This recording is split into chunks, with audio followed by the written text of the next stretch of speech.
নমস্কার বন্ধুরা, গোপালে হেসেলে আপনাদের সবাইকে স্বাগত। গরম তো এসেই গেল, আর তার সাথে সাথে বাজারে গরমের সবজি আসাও শুরু হয়ে গেছে।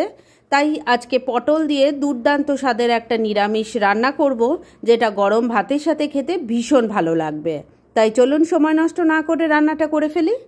আজকে পটল দিয়ে দুর্দান্ত স্বাদের এই রান্নাটা করার জন্য আমি এখানে পটল লম্বা লম্বি করে কেটে নিয়েছি, আর এর মধ্যে নুন হলুদ মাখানো আছে। এবার পটলগুলোকে আগেই ভেজে নিতে হবে।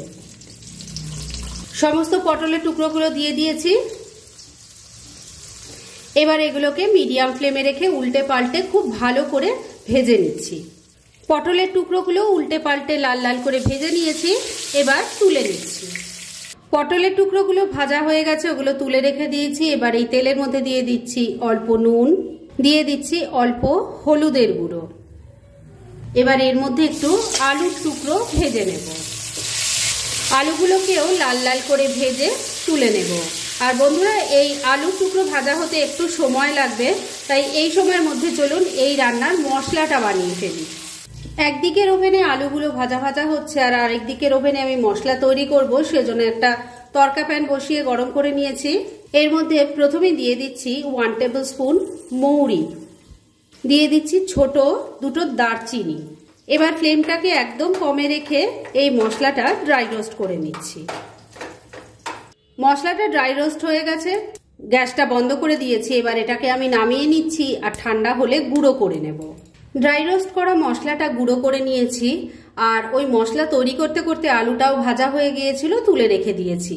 এবার যে তেল আছে তার মধ্যেই বাকি রান্নাটা করব। এর মধ্যে প্রথমেই দিয়ে দিচ্ছি একটা তেজপাতা, দুটো কাঁচা লঙ্কা ফাটিয়ে দিয়ে দিলাম, একটু নাড়াচাড়া করে নিচ্ছি। এবারে এর মধ্যে দিয়ে দেব সেই ড্রাই রোস্ট করা মশলা যেটা গুঁড়ো করে নিয়েছি, 1 চামচ দিয়ে দিলাম।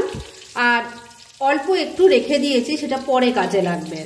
দিয়ে দিচ্ছি অল্প হলুদের গুঁড়ো, অল্প কাশ্মীরি মির্চ পাউডারও দিয়ে দিলাম। ফ্লেমটাকে একদম কমে রেখেছি।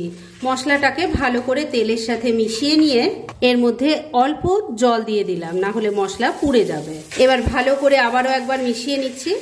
এবার এই মশলার মধ্যে দিয়ে দিচ্ছি 1 চামচ আদা কাঁচা লঙ্কা বাটা, স্বাদ মতো নুন দিয়ে দিচ্ছি। তবে নুন দেওয়ার সময় খেয়াল রাখবেন, সবজিও কিন্তু নুন দিয়ে ভাজা আছে। অল্প একটু চিনি দিয়ে দিলাম। এবার ফ্লেমটাকে মিডিয়ামে রেখে সমস্ত কিছু মিশিয়ে মশলাটাকে খুব ভালো করে কষিয়ে নেব। 2-3 মিনিট সময় নিয়ে মশলাটাকে খুব ভালো করে কষিয়ে নিয়েছি। মশলার সাইড থেকে দেখুন তেলটা সেপারেট হয়ে গেছে। এবার এর মধ্যে দিয়ে দেব, আমি এখানে দুধ আর জল সম পরিমাণ নিয়েছি, মানে হাফ গ্লাস দুধ আছে আর তার সাথে হাফ গ্লাস জল মিশিয়েছি। আপনারা চাইলে পুরোটা দুধ দিয়েও করতে পারেন। এবার সেটা দিয়ে দিচ্ছি। আর এটা কিন্তু কাঁচা দুধ ছিল না, আমি আগে ফুটিয়ে রেখেছিলাম। ভালো করে মিশিয়ে নিচ্ছি। দুধ দেওয়ার পরে কিন্তু হাই ফ্লেমে রান্না করবেন না, তাহলে কিন্তু দুধটা কেটে যেতে পারে। আর দুধ দেওয়ার পর ঢাকা দিয়েও রান্না করার দরকার নেই, কেন তাতেও কিন্তু অনেক সময় দুধ কেটে যাওয়ার চান্স থাকে। ভালো করে মিশিয়ে নিলাম। এবার দুধটা ভালো করে ফুটে ওঠা অবধি রান্নাটা করে নিচ্ছি। ঝোলটা দেখুন ভালো করে ফুটে উঠেছে। এবার এর মধ্যে ভেজে রাখা আলু পটল দিয়ে দিলাম, ভালো করে মিশিয়ে নিচ্ছি। ঝোলের সাথে আলু পটলটা ভালো করে মিশিয়ে নিলাম। এবার ফ্লেমটাকে লো আর মিডিয়ামের মাঝামাঝি রেখে ঢাকা দিয়ে 4-5 মিনিট রান্না করে নেব। তবে বন্ধুরা, এই রান্নাটা কিন্তু এখানেই শেষ হয়ে গেল না, কেননা এই রান্নাটাকে, এই সাধারণ রান্নাটাকে দারুণ টেস্টি বানানোর জন্য আর একটা স্টেপ করতে হবে। চলুন সেটা কি বানাচ্ছি দেখে নিন। একদিকের ওভেনে তরকারিটা ফুটছে, আর আরেক দিকের ওভেনে আমি একটা তড়কা প্যান বসিয়ে গরম করে নিয়েছি। এর মধ্যে অল্প একটু ঘি দিয়ে দিচ্ছি। ঘিটা মেল্ট হয়ে গেছে, আর এখন এর মধ্যে দিয়ে দেব সেই ড্রাই রোস্ট করা মশলা, যেটা একটু রেখে দিয়েছিলাম, সেই মশলাটা ঘিয়ের সাথে ভালো করে মিশিয়ে একটু ভাজা ভাজা করে নিচ্ছি। ব্যাস, তড়কা কিন্তু একদম রেডি। গ্যাস বন্ধ করে দিয়েছি। এবার এটাকে নামিয়ে নিচ্ছি। তড়কাটা তৈরি করে রেখে দিয়েছি। এদিকে মিনিট 4 হয়েছে, রান্নাটাও করে নিয়েছি। এবার ঢাকা তুললাম। আমি কিন্তু মাঝে একবার ঢাকা তুলে একটু নাড়াচাড়া করে দিয়ে নুন মিষ্টিটা চেক করে নিয়েছিলাম। এর মধ্যে তৈরি করে রাখা তড়কাটা দিয়ে দিলাম, ভালো করে মিশিয়ে নিচ্ছি। এই তড়কাটা এই রান্নায় পড়লে এর স্বাদ যে কি অসাধারণ হয়ে যায় আপনারা কল্পনা করতে পারবেন না, নিজেরা যতক্ষণ না একবার ট্রাই করবেন। আর এই তরকাটাই এই সাধারণ রান্নাটাকে অসাধারণ বানিয়ে দেয়। মশলাটাকে ভালো করে মিশিয়ে নিয়েছি। এবার এই মশলার ফ্লেভারটা যাতে রান্নার মধ্যে ভালো মতো মিলেমিশে যায় সেজন্য মিডিয়াম ফ্লেমে মিনিট 2 আবারও রান্নাটা করে নিচ্ছি। মিনিট 2 আবারও রান্নাটা হয়ে গেছে। এবার রান্না একদম রেডি, গ্যাসটা বন্ধ করে দিলাম।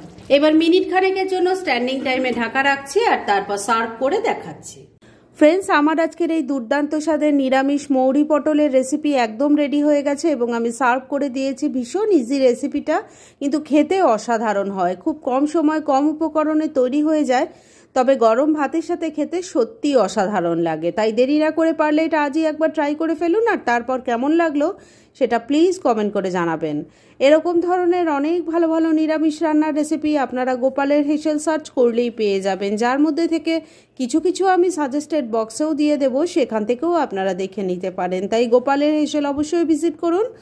আর আপনারা কেমন ধরনের রেসিপি চাইছেন সেটাও কিন্তু আমাকে জানাতে পারেন। আমি চেষ্টা করব সেই সব রেসিপিগুলো আপনাদের সাথে শেয়ার করার।